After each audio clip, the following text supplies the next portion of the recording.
tonight, just the second duo in Wolves history to go for 40 each in a game. And I'm wondering just how special were their performances tonight? Yeah, unbelievably special. I thought, they both played really pretty efficient, 15 for 31 and 15 for 24. Cat almost has a triple-double. They were carrying us. We tried to get some other guys into the game. I thought we had some looks. We had some layups early. We had some open threes early in the first half that just didn't go in. And, I kind of liked the way that we were hanging tough there. And then, obviously in the second half, the combination of Cat and Ant was pretty special there. Ant had said earlier this season that it was going to take some getting used to playing alongside of Carl. And how does it look to you in the short time that you've had them, kind of just the chemistry between them and trying to build that connection? Well, they're both like very willing passers. One thing I really like about Anthony is that even though he's very aggressive and he's not a selfish player at all, and he's willing to pass. And you saw that their ability to pass the ball to each other there in the middle of the floor.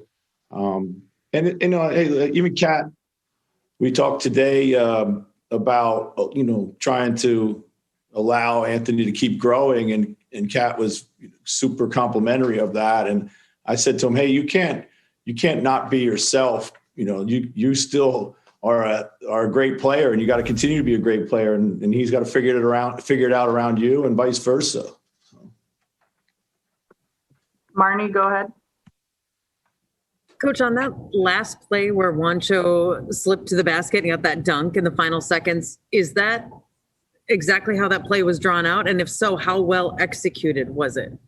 Well, it was a byproduct of what we were trying to do. Like we thought, oftentimes teams like to switch in those situations. And we ran the same play the first time. It didn't work. And then we just made one little adjustment on it. And Juancho made a great cut, and Ricky made a great pass.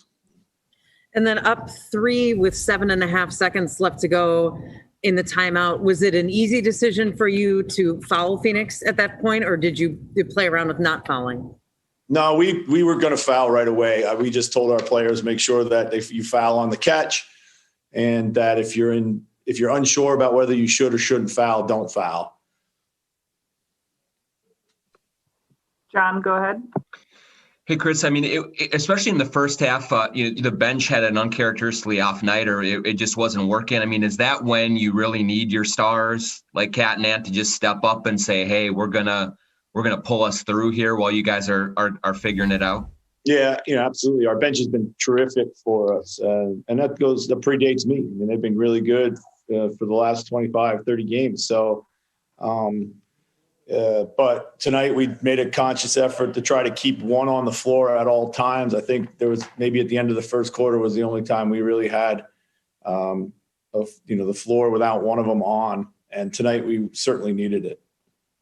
And also, I think in the fourth, Devin Booker really didn't have much. How'd you guys do it defensively? How much was that Josh and just the team concept of being able to keep him off of the board the way that you guys did? Yeah, a lot of it was Josh. He just came in and, we made the adjustment. Then when we got down big to put him in and just put him on, and, we should have gone to it a little bit earlier, but he did a heck of a job, and we were locked in. I think defensively, we did a really good job of showing him bodies and getting out the challenge shots.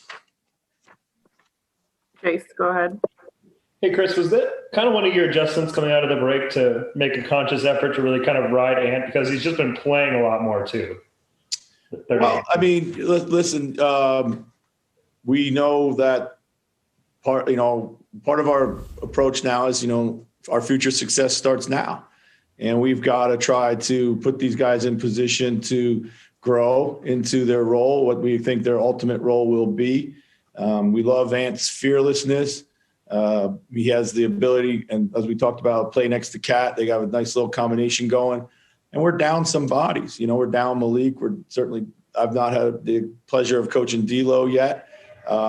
So, we've got to ride our guys, and he's blooming for us at the right time. It's not going to be expected that he has this type of night every night, but we certainly see that he has it in him. And then when you have a wing like Ant who's going like he was tonight, and then a big like Carl. Having that kind of combination, is that like the ideal scenario, especially when trying to execute late game offense, to have those two types of players and the problems that they can create? It's ideal to have guys who can, get to the rim and make threes. We talked, I don't know what Cat ended up being from the 3-point line tonight. He was 5 for 7 rather. He's 5 for 7. So we talked about his struggles beforehand. We never really felt that they were struggles. They both had, Cat's ability to pass and stretch the floor. And what I loved about Ant was his downhill mentality, didn't settle, forced the referees to make the call. Britt, go ahead. Chris, Juancho's had a really up and down season and was really having some struggles until you got here, and you've increasingly given him important minutes. And I'm wondering what aspects of his game do you think are working out, and why does he complement your game so well in the crunch time tonight? Yeah, I'm glad you brought him up. I wanted to make sure that we talked about him. He played great tonight. He made big shots, usually right on the heels of them making a big shot. Juancho answered. We weren't able to get some consistent scoring anywhere else, and he really filled that gap. I can't really speak to how he was playing or how he was really used before I got here. I'm very familiar with Juancho. I love him. I had him as a rookie in Denver. He's all heart. He's got great basketball feel and IQ. He's fearless, like a lot of our guys, so he's not afraid to take big shots. And he's tough on the glass, like offensive rebounds. He kept a bunch of possessions alive tonight. And we just need that. Like, we need a guy who kind of connects the dots for us out there at times. Dane, go ahead. Coach, you've kind of started going to that sort of drop action 2-man game with Cat and Ant kind of starting at the top of the key. Why does that work so well for given their skill sets? Why has that found so much success? It's tight to the basket. It's a tough place to switch and bring help to. Both of them are one dribble from the rim, one dribble from the 3-point line, and they're very comfortable playing there. Like, it kind of shortens the runway for Ant, and Cat is an elite player at the elbows.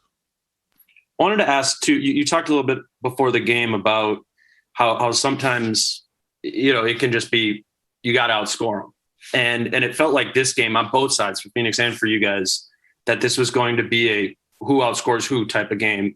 When the game has that feel to it, what is going through your head as a coach who obviously cares about the defense as well?